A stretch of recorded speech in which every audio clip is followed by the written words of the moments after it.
After an evident moment of confusion, Dad replied, "Thank you for your vote of confidence, Reverend Lavender." Then the black phone rang. Ever the convenient way to end discussion in our house. Dad yelled at whoever was on the other end and headed out the door, throwing on his coat and hat as he went. I had no doubt he was grateful for the interruption. He didn't come home until past midnight.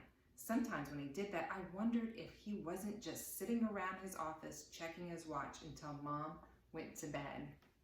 A week later, as Mom had feared, the football fathers had themselves a proud little suit. The championship game was only a week away, so it was necessary to press the court to act fast.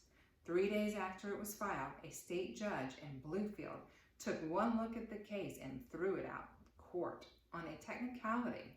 There is no precedent for, he wrote, for a private organization to sue a state entity in his court. The championship game was held as scheduled in Charleston, and the season was officially over. Jim was so mad he locked himself in his room all day except to come downstairs to eat and watch television and talk to some girls on the home telephone. I kept out of his way, retreating to a chair in the living room to read Dad's latest Newsweek. "I'm glad it's over," Mom said, watching Jim stomp morosely up and down the steps. "We're going to appeal," Dad said from his easy chair. He was reading the paper. "We're going to go over their judge's head." "But the game's been played." "It's the principle of the thing," Dad replied. Mom went into the living room and stood over him. "What principle? It's high school football." Dad turned the page as if he had just finished an article. I noticed from my position that he had turned to the comic page, which he never read. When Mom kept looking at him, he finally said, his eyes still firmly planted on the funnies, "This is man's work, Elsie." "Maybe so, Homer," Mom replied, "but this woman is telling you it's going to lead to disaster." "We'll see," he said, stealing her phrase. Winter came to West Virginia late that year. It was a splendid fall. The leaves kept their bright, burnt color well into November, and the sky turned a pale but pretty blue like a robin's egg. Just before Thanksgiving, the first of the cold fronts from Canada finally reached us, and the trees abruptly dropped their leaves and turned black and skeletal. Winter storm clouds scudded in, got snagged on our hills, and stayed. Everything just seemed to turn black, brown, and gray after that. Colwood had its routine for the beginning of the winter, just as it did for every season. Mrs. Eleanor Marie Dantzler, the wife of Mr. Devotee Dantzler, the company's store manager, started to plan her winter piano recital, an annual social event. Company coal trucks made the rounds of the houses stocking the coal boxes. The Colwood Women's Club built a float for the Veterans Day Parade in Welch. In 1957, Jim and the other football boys wore Marine uniforms and pretended to be raising the flag of Iwo Jima. A lot of veterans were seen sobbing on the Welch streets as it went by. Just behind the Colwood float, the Big Creek Band marched, and with me proudly playing the snare drum, one of 5 drummers in a line. Standing with Mom on the curb, Dad clapped and cheered the Colwood float as it went past. His eyes were on Jim the whole time. Before I got there, he turned to talk to somebody behind him and didn't see me as I paraded past. "Attaboy, Sonny," I heard Mom call above the rat-a-tat-tat of my drum. The union leader in Colwood was a man named Mr. John Dubonnet, a classmate of my parents at Gary High School. During World War II, many Colwood miners, including my father, were exempted from service because of the need for coal in the war effort. Mr. Dubonnet could have probably also stayed in West Virginia, but instead joined the Army. While he was landing on Normandy, my dad was opening up a new part of the mine, an incredibly rich vein of high coal, so called because it was so thick a man could stand straight up in the tunnel left after its removal.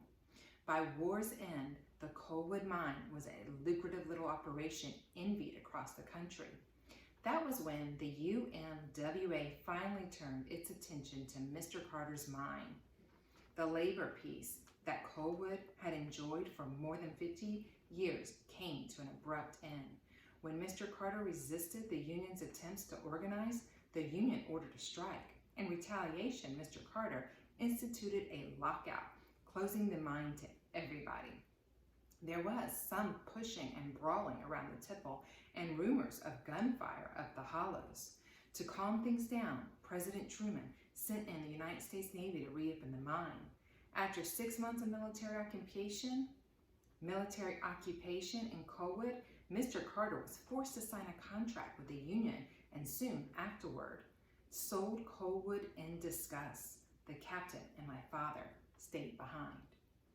In the decade that followed, an edgy peace between labor and management settled on our town, broken only by intermittent strikers, usually quickly settled. The Coalwood operation became even richer. When the captain retired, my father, at the captain's insistence, took over his position of mine superintendent. Since he was only a high school graduate, many people in Coalwood and in the union and the steel company that owned us too thought my father was not qualified. Dad set out to prove them wrong by the sheer volume of his work and application of every particle of his energy and intelligence. He also continued to carry the captain's vision of the town long after nearly everyone else had forgotten it. In 1957, most of the old union leaders had followed the captain into retirement, and a new crop was eager to show their work to the rank and file. Mr. Dubonnet was one of them, quickly rising to lead the Coalwood UMWA local. Although nobody noticed it until it was too late, having Mr. Dubonnet and my dad on opposite sides was a prescription for conflict. As Mom had predicted, one day in early winter, Dad stood outside the tipple and called out the names of men to be cut off. A national recession was underway, steel orders were reduced, and Coalwood was producing more coal than the steel company needed. 25 men were cut off from the company. The phrase was apt. Not only were the men separated from their work, they were cut off from their homes, credit at the company stores, and identification as a Coalwood citizen.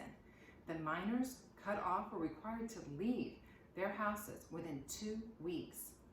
A few of them surreptitiously moved up past Snake Root and built shacks along the fringe of the woods, hoping someday to be rehired. My father was later ordered by the steel company to bulldoze them out, but he never did.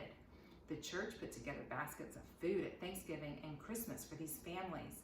For the first time I could remember, I heard little children were showing up in Coalwood classrooms needing clothing and food.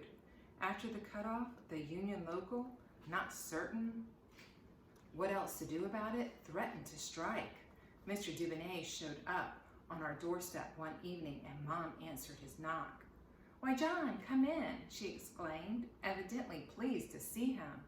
I was sprawled on the rug in the living room, reading The Voyage of the Space Beagle by A.E. Van Vogt. He had written a lot about the rocket his heroes were voyaging in, but nothing on how it worked. That was a disappointment.